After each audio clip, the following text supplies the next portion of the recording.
Hey, hi, hello. I am Miley Navarro, and welcome back to Honestly, I'm Fine, where apparently the vibe is cry on your laptop about God and your dead kid, and then immediately get told that you sound like you're having a manic episode. Have you ever tried to explain your healing journey to someone and watched their face go from actively listening to, "Well, she's lost her fucking mind" thing? Pull up a chair. This one is for you.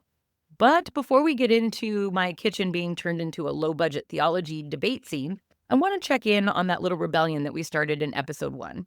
Last week, I challenged you to do one tiny disrespectful thing that your inner critic would absolutely hate. I did mine. I sent an email that my brain swore would ruin everything. Spoiler alert, nobody died. No one revoked my mom card. And the only thing that exploded was my anxiety for maybe 4 minutes, and then it got bored and wandered off.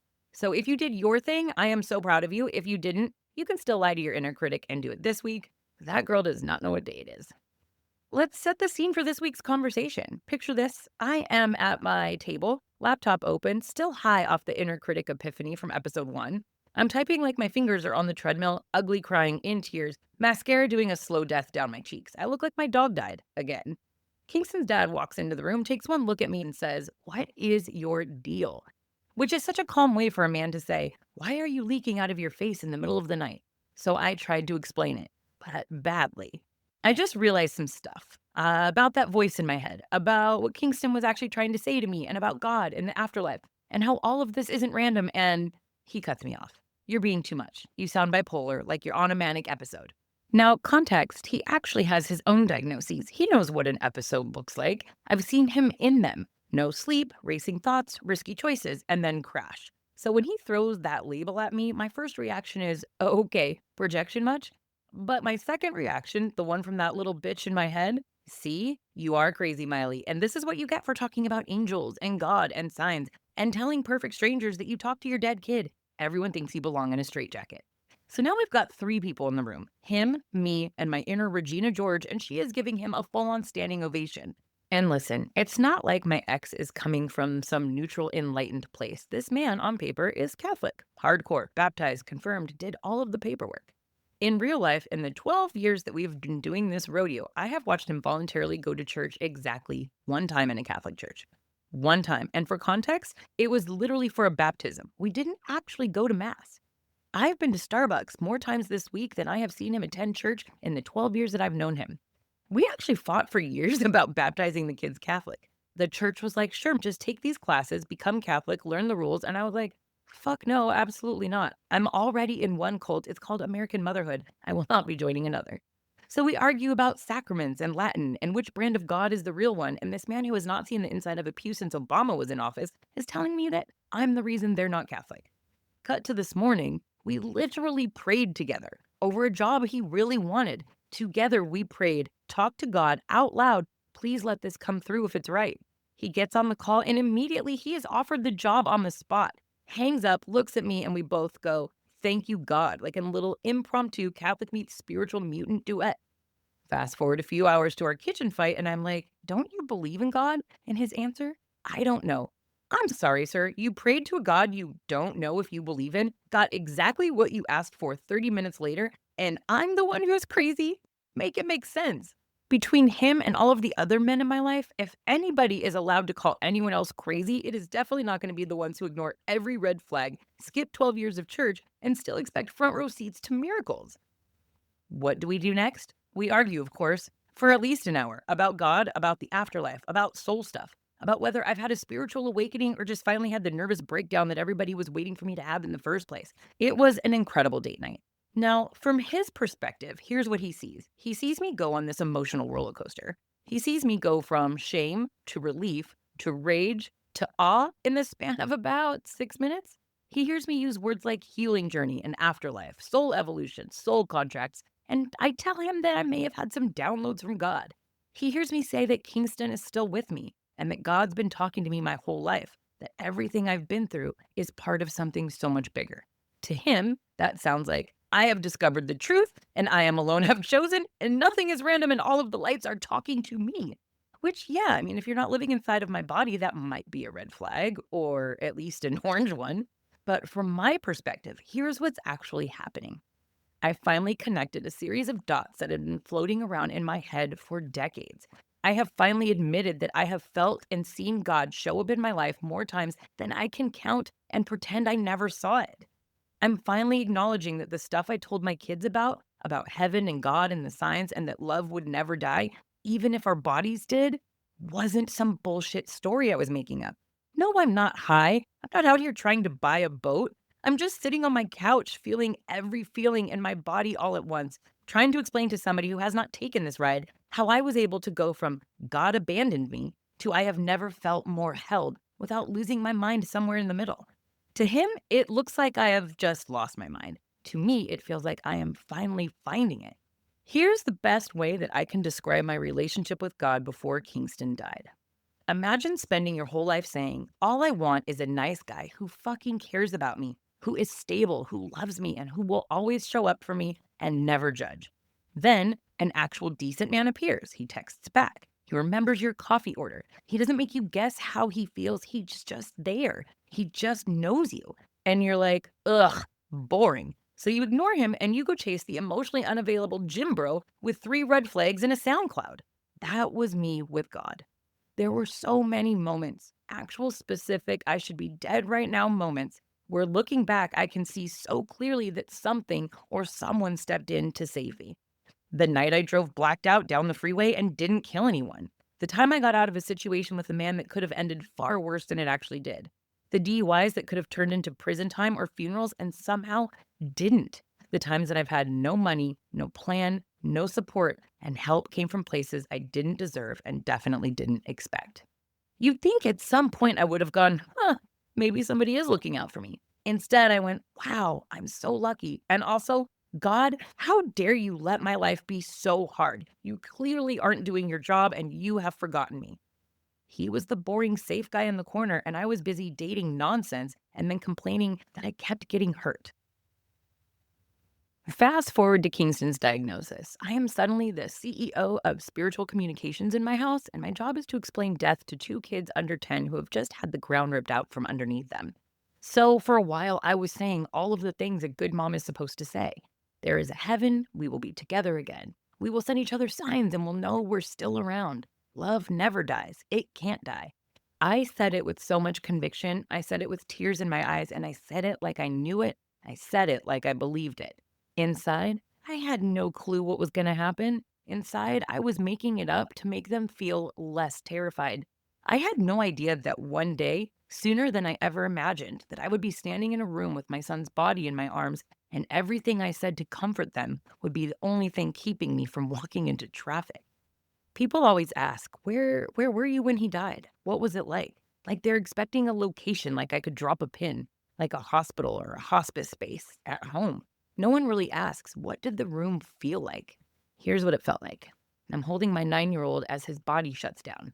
The medical stuff was awful, but what was happening emotionally, it's indescribable. There's just no preparation, and no mother could ever be built for this. There's no muscle for something like that. At the last breath, everything just drops out of the room. The weight of the room physically changes. The air physically thickens. He is still there, but he is also not there. And if you've ever been in the room when somebody dies, you know exactly what I'm talking about. If you haven't, it is absolutely impossible to convey. It is absolutely impossible to convey how obvious it is that something has left the room. And then moments later, literally everything fills back up. Not with sounds, not with sights, but with overwhelming love. And as I am saying this, I have goosebumps everywhere, and I shouldn't. But it's the same love that I used to feel when his little bony bird limbs would drape across me on the couch, when he would tuck his head into my neck, and when he would say, I love you, mommy, in that raspy chemo voice. That feeling, but it was everywhere. Not just where his body was, I mean, it was following me. It consumed me. It was in the air, on my skin, in my chest, in my throat. It was the worst moment of my life, but it was also the first time that I knew on a cellular level, not in a meme or on the internet or through something somebody said, that God was real and that I had never actually been alone. And in that moment, I was never, ever alone. I could suddenly feel all of the other times that he had stepped in when I pretended not to notice. That's the part that I'm trying to explain to my ex while he's looking at me like he is conducting a wellness check. After Kingston passed away, lights in the house started doing crazy things. One by one, every light bulb in the house went out. There were knocks happening at 2:22 in the morning. A bird was being specifically weird at the doorstep as the funeral home showed up to take my son's body away. The very specific, very personal signs that I never signed up for, didn't want, and never expected would not stop happening. I was shocked, absolutely dumbfounded, to the point I actually thought maybe I did need a 72-hour hold. I had been telling my kids about signs like I was reading them from a fairy tale chapter. I did not expect my house to start behaving like a low budget paranormal movie. I did what any millennial with unresolved trauma does. I decided I was going to research the situation. I listened to mediums. I watched readings. I even booked a few. I cross checked what they said with the only things that I knew. I listened to podcasts. I've read so many books, and I compared stories with other grieving parents. I paid attention to how I felt in my body when things would land. Not the high of, oh, yay, something magical, but the low quiet of, oh, right, of course. That feels like recognition. 19 months of that will change how you see things. If this had all been a 1 week grief brain glitch, I'd be the first one to say, yeah, that was me trying not to drown. But it wasn't. It hasn't been a week. It's been a long, messy, weirdly consistent conversation that has lasted 19 months and then some. At some point in this argument, I told his dad, just watch The Shack with me. If you haven't seen it, it's about a father whose daughter is murdered. It's actually based on a true story. He meets God, he screams, he rages, grieves, and forgives. There's this dream other realm sequence that feels more real than reality. I watched that movie before all of this ever happened, and I cried like it personally attacked my nervous system. But back then, it was fiction. Beautiful, but fiction to me nonetheless. After Kingston died, all of that stopped feeling fictional. There were just too many parallels. The sense of being invited into a space that felt more real than your waking life, the way that love and pain coexisted instead of canceling each other out, the feeling of being known fully, brutally, and lovingly by something that wasn't just my own mind talking back to me. I told him, you don't have to buy my words. Just watch this movie and listen to how many parts of what this guy's story line up with what I've been living. He watched it. He'll tell you he didn't, but I swear he cried. He still doesn't want to call it real in the way I do, and that's okay. Because this isn't a sermon. It's me processing out loud how I went from bullshitting my kids about heaven and believing in God with my whole ragged, skeptical heart that what I said wasn't a lie. The most tragic event of my life did the one thing I thought it couldn't. It opened me up to God, to my son on the other side, and to the possibility that I had been catastrophically wrong about being alone my entire life. So when my ex said, you sound manic, what he really meant was, you sound different than the version of you that I know. The version he knows is the one who still flipped God off for years. The one who used free will like a weapon against herself and then blamed God for the fallout. The one who said the right spiritual words but never believed in them. This new version is crying and laughing and connecting the dots and calling love real in a way that I never have. From his vantage point, that's too much. From a lot of people's vantage point, that is entirely way too much. But from where I'm sitting, it's the first honest version of me that I have ever met. I'm not always sad just because I'm crying.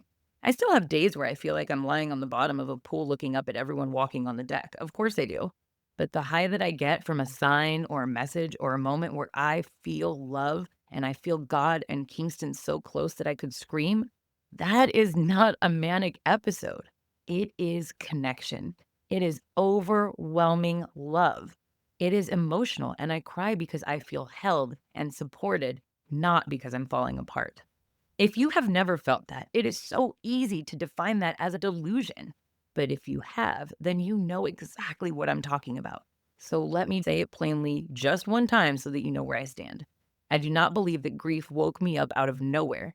I believe that God has been reaching out to me for my entire life, and I kept pretending that I couldn't hear him. I think that Kingston's death was not God's way of teaching me a lesson. I think it was the one thing awful enough and holy enough to finally burn off my bullshit. Everything that came before, the near misses, the rescues, and the little nudges that I ignored, that was God. Everything that came after, the love in the room, The signs, dreams, words from strangers, the shifts in my own heart, that is still him. I don't have a theology degree. I don't need one. I'm not trying to build a cult. I don't need that shit either. I'm just saying that the God that I met holding my child as he died is not the God that I yelled at in my 20s. And if people, including my ex, think that I sound insane for all of that, then okay, they're allowed to think that, and I'm allowed to keep living. If you're in that raw place, maybe you just lost someone, maybe you're starting to get signs you didn't ask for, maybe you feel like you're losing your grip on the version of reality that you were handed, I want you to know a few things. You're not doing anything wrong. It is normal to question all of the weird shit that's happening. It's normal to wonder if you're losing your mind. It's normal for you to think that you feel like you're being pulled between, I know what I felt, and everyone thinks I'm nuts. And sadly, it's normal for a lot of people to make you feel crazy. You don't have to land on a perfect belief system right now, and you don't have to say, I believe, if the words taste like sand in your mouth. You don't have to convince anyone. All you have to do is be honest with yourself. Did something happen to you that felt like more than a coincidence? Did you feel your person even for a second? Did you feel held for half a breath in a way that didn't come from Netflix or ice cream or Big Mac? Those things matter. You can call it God. You can call it your own nervous system. You can call it the universe or your loved one. I don't care what name you use today. Just don't throw it in the trash because somebody who hasn't lived your truth or your life told you that it sounds crazy. Here is your task if you're up for it. At some point this week, when you're alone, say this out loud or write it down. Here's what I felt that I can't explain. Here's the weird thing that happened. Here's the moment that I felt something bigger than me. Don't pretty it up. You don't have to make it poetic. Just write down the truth. Then, instead of immediately going, I made that up, I want you to add one more sentence. If this wasn't me comforting myself with delusion, if this were actually real, what would that mean? You don't have to accept the answer, just look at it. And because I would never give you homework that I'm not willing to do myself, I didn't just look at it. I took this exact story, this exact episode, and I brought it to the man who walked into my kitchen and told me that I sounded like I was having a manic episode. So that's my little solo act: God, dead kid, grief, signs, and the whole spiritual strip show. And as I was listening back, I realized I cannot, in good faith, keep turning Michael into this off screen character like he's Voldemort with a rosary. This man walked into my kitchen, watched me sob about angels and downloads from God, called me crazy, prayed for a job to a God he doesn't know if he believes in, got the job in 30 minutes, and somehow I'm the crazy one. At a certain point, you have to hand the man a microphone and say, all right, sir, explain yourself to the class. So that's what we're doing. I'm sitting down with Michael. I played him the episode, and we're about to hit record with Mike. Apparently, he has some shit to say about me, and I've got some shit to say back. And you, my friends, get to sit front row like the divorced parent version of a live studio audience. This is my conversation with Michael, also known as Kingston's dad, also known as the dude who thinks I sound like a crazy person, but still asks me to pray before his Zoom interviews. Michael, welcome to Honestly, I'm Fine. Wow, that's quite the introduction. Thank you very much for having me again. I really appreciate it. Okay, so people have just heard me tell this whole story from inside my body. They know about our kitchen conversation, the crying, the you sound manic line, praying for your job, the shack, all of my lights, the signs, the whole thing. I want them to hear you as a human, not just as this creepy man in the doorway. So, can you introduce yourself the way that you would like to be introduced? Not as my ex, not as Kingston's dad, but who are you in this story? Wait a minute. I don't know. Into that. Can we start? Can we start with something a little bit more lighthearted? I feel like I have to have such an answer for that. Who are you? Who are you in this story? You just gave 5 episodes full of fucking tearing me to shreds. Who are you in this moment? Is it my turn now? I'm sorry. You were coming in to give a full monologue? Is it my turn? I just want to know if it's my turn. First of all, 5 episodes is extremely generous. Christ. Okay, 5 fucking episodes full of tearing me.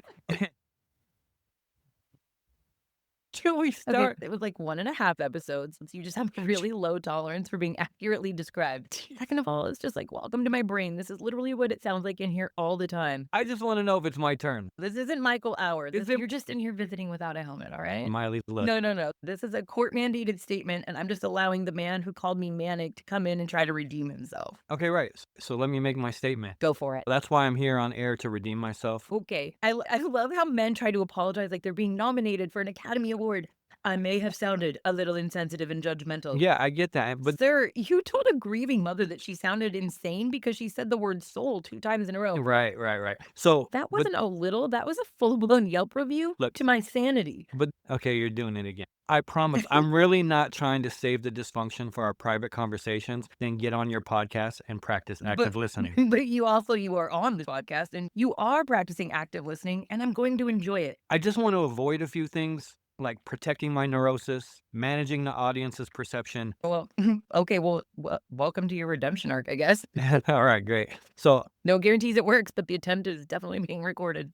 all I'm asking is going forward, can I be given the disclaimer in the moment, Michael, you're being an asshole, and I'm going to weaponize it on my No, podcast? absolutely not. It ruins the magic. The whole point is that you say the thing, my inner critic writes it in blood, and then 6 months later, it becomes content. That is literally the pipeline. But I will start mentally marking moments as season 3, episode 4, timestamp 1217, just to be polite. Okay, well, it was a partial wellness check, and then I just wanted to argue. I'm sorry. So what I'm hearing here is 50% concern, 50%, ooh, a fight, enrichment for my enclosure, which actually tracks because that's exactly how it felt. Like you were checking if I needed help and then you immediately hoped that I did so that you could debate me about God. No, it was actually a genuine apology. Relax. You sound like the real life Daria. An apology followed by relax is not an apology. It's actually a verbal prank.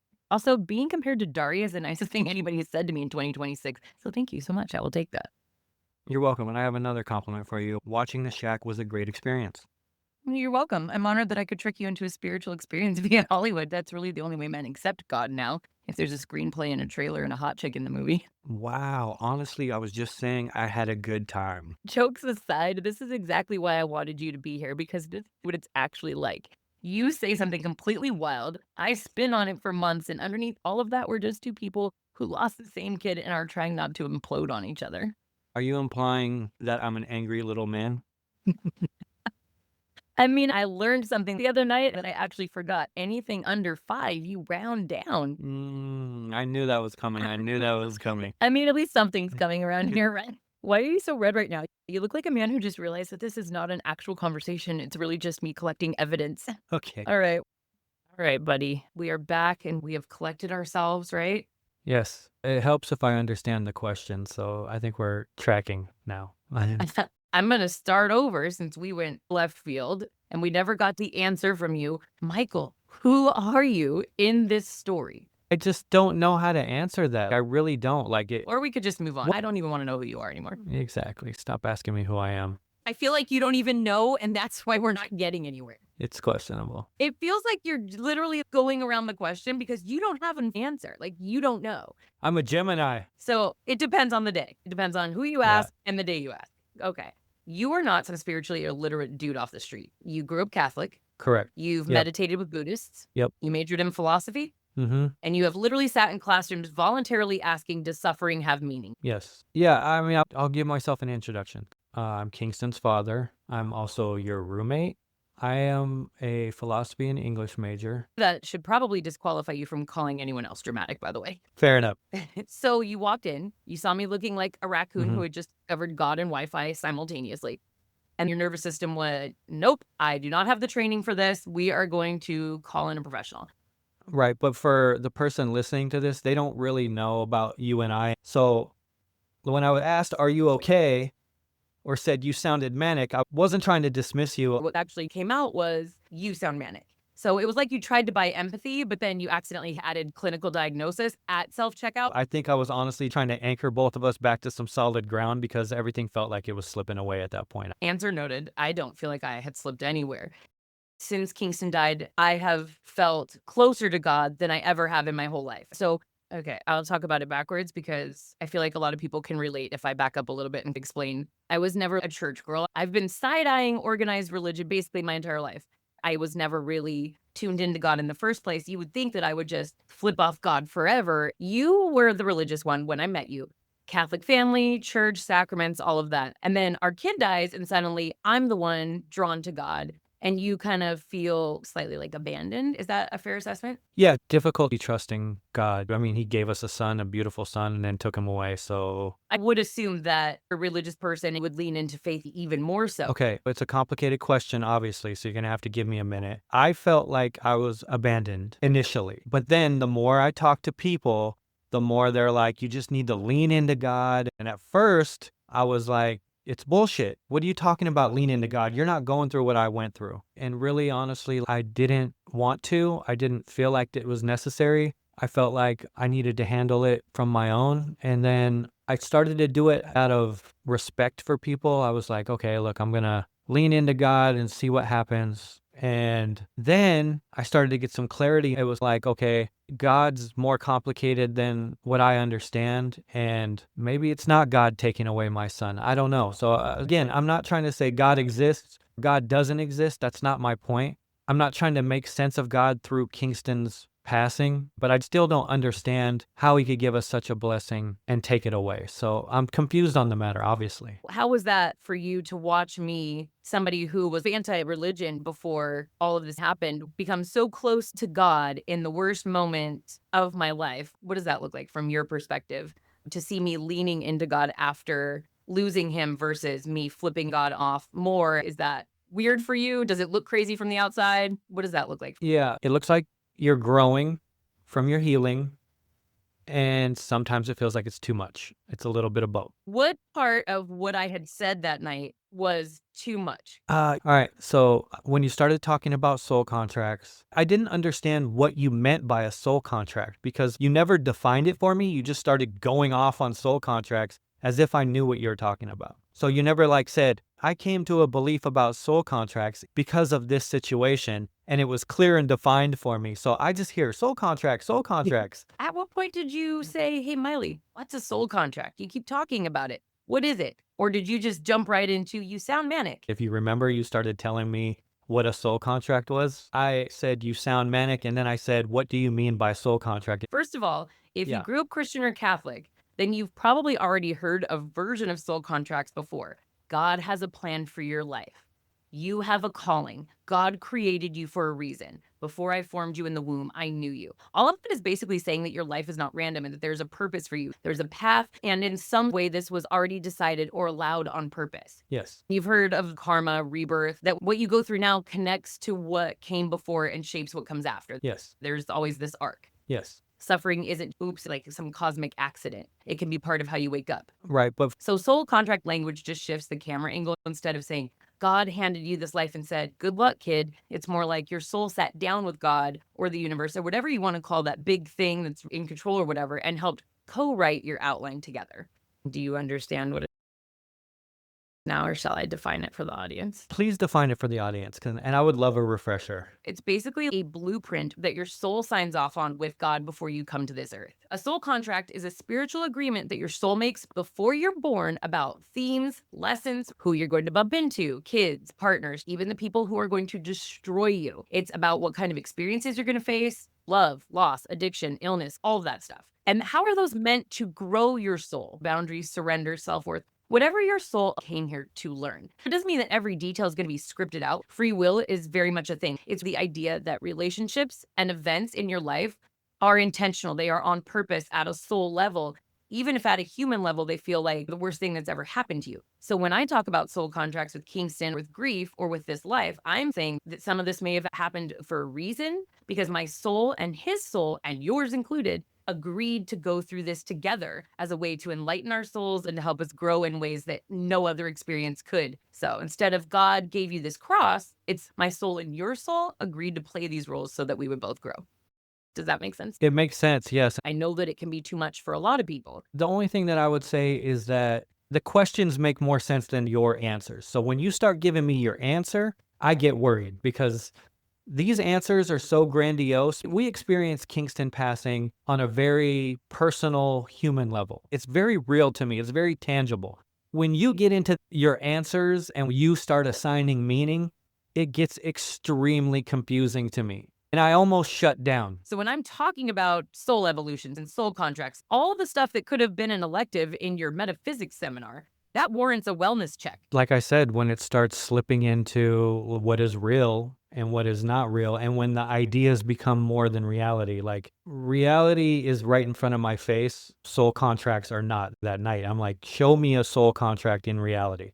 Where is that? It's just something that we talk about. It's not something that you can actually physically grab or hold on to. I physically held on to my son and physically experienced the loss of him. So a lot of these ideas become a little abstract. And when they become way too abstract, I start to try to ground. Because it's not physically tangible, because it's not something you can hold. That means I might be going crazy. That warrants a wellness check. Yeah, I get scared that trusting too much in that world might make it harder to live fully in this. That's why I was checking in with you to say, okay, that's a lot of meaning to assign to a situation that we both went through. And it seemed like I needed to check on your well-being. But you've read about stuff like this before. As a philosophy major, you're into aliens. Like, you literally believe in aliens. So when I bring up a soul contract and you thought I that do was so not far, believe in aliens. that's a lie.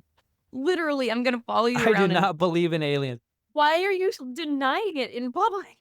You've never asked me if I believe in aliens. You I don't believe in aliens. It's not true. Why? Now I need clarification for my own personal well-being. How is that possible that you don't believe in aliens after everything that you said you wanted to be an alien ambassador? Yeah, I know. It's just to be funny. I don't really believe in aliens.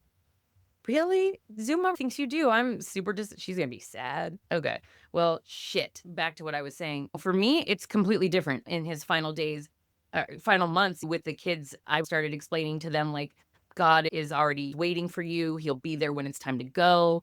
And I used God and heaven and painted this beautiful image of a tangible place for them that made the whole experience less scary and something to not fear, to give him hope. I would make these jokes to make death more palatable for the kids, something comforting, something to lean into. Even though I had never really taken them to church, that was their introduction to God and heaven and the afterlife. I pulled it out of my ass in the moment to make it less scary. As we got closer to him passing, he would say these profound things.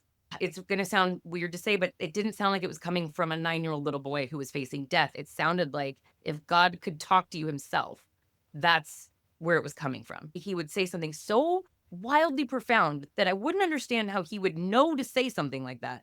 And I started feeling like I was actually going crazy before he died. And then after he died, and I've told you some of these stories about like the dream or the signs, and I'm like, dude, I feel like he's literally making sure that I know that it's not bullshit, because while I was telling him, oh, there's heaven and God, in my head at the moment, I was going, ooh, I hope he can't see through my bullshit because I'm telling him a bunch of lies to make him feel safe. But I feel like in death that there are ways that he tries to communicate with me now to be like, it's not bullshit, mom. This shit is real. That's really the only way I can explain it. No, it's okay. It gives me enough context to answer your initial question of who I am in this, if you don't mind me going into that Mhm. now. So, really, honestly, who I am in this is the way I see it is like, I love you. I love Zuma so much. I love Kingston so much. And I really just wanted to try to get through this thing with some sort of sanity in a very, very difficult situation. A lot of your changes since Kingston died, I feel like are growth to me. Like, you're more open, you're more honest about your feelings.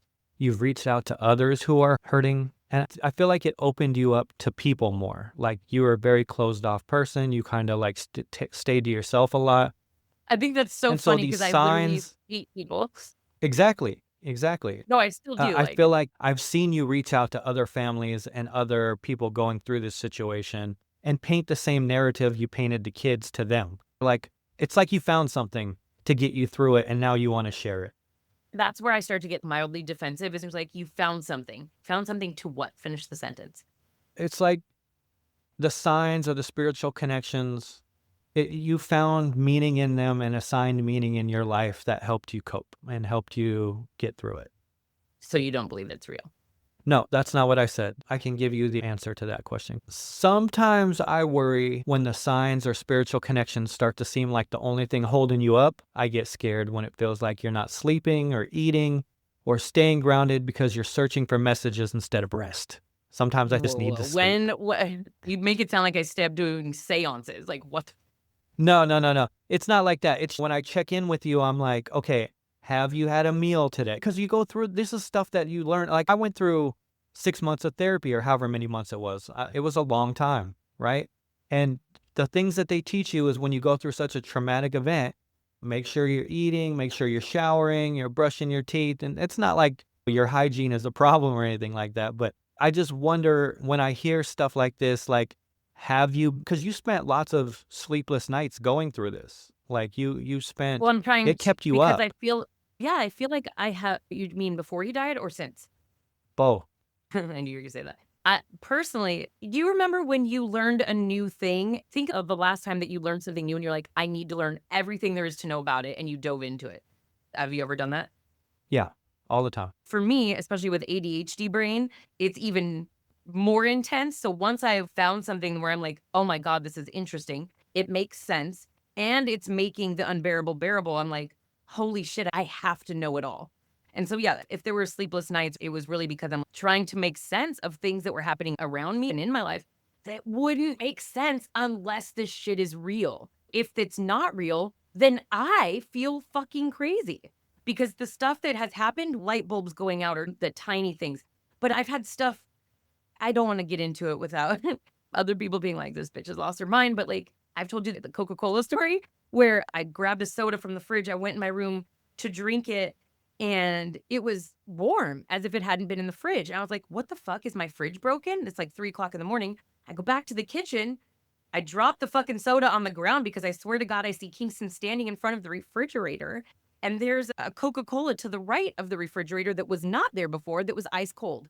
I fucking almost shit myself and grabbed the cold soda, ran to my room, and I was like, "I'm never going out to the kitchen in the dark ever again." But how the fuck did that happen? That really happened. There's no Mhm. way to prove that it happened, but I swear on everything it did. And holy shit, that it's gotta be real. Otherwise, I'm losing my mind. There's no way to explain that to somebody who hasn't gone through it. There's just not. So, I Right, mean, and it's kinda like Inception. Have you seen the movie Inception? oh my gosh, I was pretty drunk when I watched it, so I don't remember. Basically, the plot of the story is that it's a dream world, and the only way to get back to reality is this one thing that grounds you, right? I think it's like a spinning top or something like that. And that's the thing, when you have these experiences, and I wasn't trying to insult you and call you manic or anything, I was just doing a basic checklist because what you're talking about is very out of the ordinary and atypical, but I also am not saying or discrediting what you're saying or doubting your connection.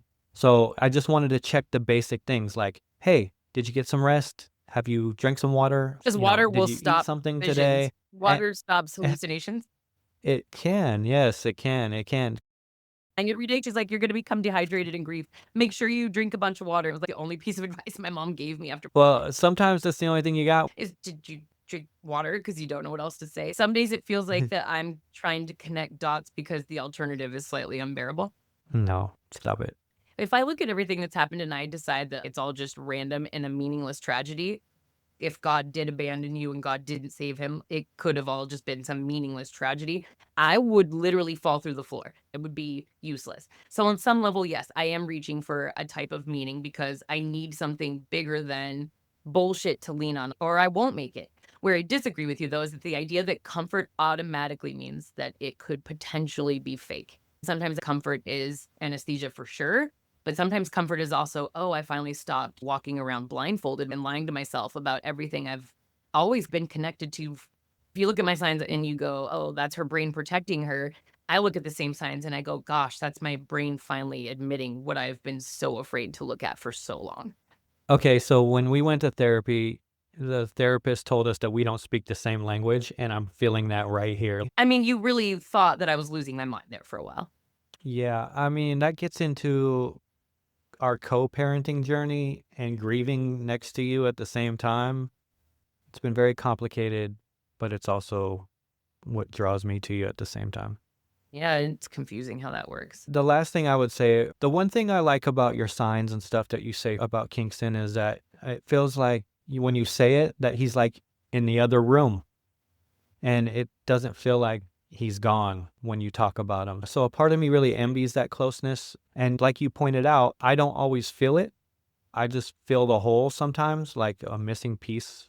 from him. So when you made those stories for the kids, I took a piece of that too. Sometimes your faith gives me comfort. It reminds me how differently we're mourning. I'm learning to let your version of love with him coexist with mine, even when I can't share all of it. And honestly, when we don't understand each other completely, it's good to talk about it like this. One of the best pieces of advice that I got was from a therapist. She said, don't wait for the signs to find you. You have to look for them. It made it acceptable for me to be like, hey, Kingston or God or whoever, God is there for you. In whatever way you're willing to accept God is how it comes to you. And that's why I sat you down to watch The Shack, right? That's how this all came about. My point is this: if you are looking for signs and you feel like you're not getting them, and this may or may not trigger a wellness check for Michael, it is a conscious choice to ask for them and to look for them. I actually wrote this book called You're Not Crazy, You're Connected. It's a grief journal for people who are interested in figuring out, how do I know if this is a sign for me for real? And there's a few steps in the journal that's available for download on the website. Quick shameless promo, but I wanted to tell you that when you say I don't have that relationship, it is totally possible if you choose to have it. You just have to be open to it. But I don't want to negate your feelings about checking in, because obviously, yes, there are signs that you should watch out for. And I'm not a medical professional, so I'm not here to tell you what those are. But I mean, obviously, like, we can't go 4 days without sleeping. That's not good, right? So if I'm so tired that I'm talking to the wall, then maybe intervene. But I think you'll know if there's a legitimate problem. But like I said, I'm not a mental health professional. Yeah, you're not a mental health professional, but you are my early warning system. Like, she's fine. She's fine. Okay, she just tried to therapize the wall. Perfect. So unless I start therapizing furniture, we're going to call this a spiritual awakening from now on, not a 5150, which feels like a nice place to land so that we can both get out of this before we both say something that can be used against us in a court of law. I've just got one question for you. When you tell me that you're getting closer to figuring out the thing that you're supposed to understand here, by any chance is that you being a man hater? Michael, I understand that you're getting defensive. I get it. Having your grief and your beliefs poked out on a microphone by your ex is not on anybody's vision board. So I want to end it in a way that isn't about who's right and if God is real or if I'm a man hater, because neither of us is going to get a trophy for winning this argument. So what I keep coming back to is this: whatever we call it, religion, spiritual awakenings, soul contracts, trauma brain, we're both just walking around this house completely raw. It's like emotional streaking. There's no armor, no neat story, just two people whose kid died, and we're just trying to figure out how to keep living without jumping headfirst into an empty swimming pool. Thank you so much for being spiritually naked with me. You could have stayed the faceless villain in the doorway, but instead you sat down, let people hear your fear and your confusion, your belief and betrayal thing, and you let people see that dads don't get out of this unscathed either. I appreciate it. And that matters very much to me. I know that it's going to matter to somebody listening who feels caught being between shut down and turning the mic all the way up like we do. Thank you for having me on. But that's it. That's what she said. We're going to tap out before you incriminate yourself any further. If you're listening to this and you feel like you're walking around spiritually naked, like you've lost your old beliefs, but you're not sure about the new ones either, you're not broken. You're just in that horrible, holy middle where you're the caterpillar in the cocoon. It's too tight, it's uncomfortable, but inside of it, you are growing and you will survive this. You don't have to agree with me or with Michael. You're allowed to be a shit show. You're allowed to ask questions. You're allowed to be angry at God, flip him off, and also still pray. You're allowed to see signs and wonder if you made them up. That's all a part of being spiritually naked. But now we're going to put our clothes back on, and both physically and metaphorically. If anything in this made you feel seen or at least slightly less deranged, hit follow, leave a review, and if your brain hasn't melted, check the show's description for all of the links so that you can do all of the things and help me monetize at least a fraction of this misery. That's enough spiritual nudity for one day. Go drink some water, rehydrate, and ignore a text you don't want to answer. Until next time, honestly, we're all going to be just fine.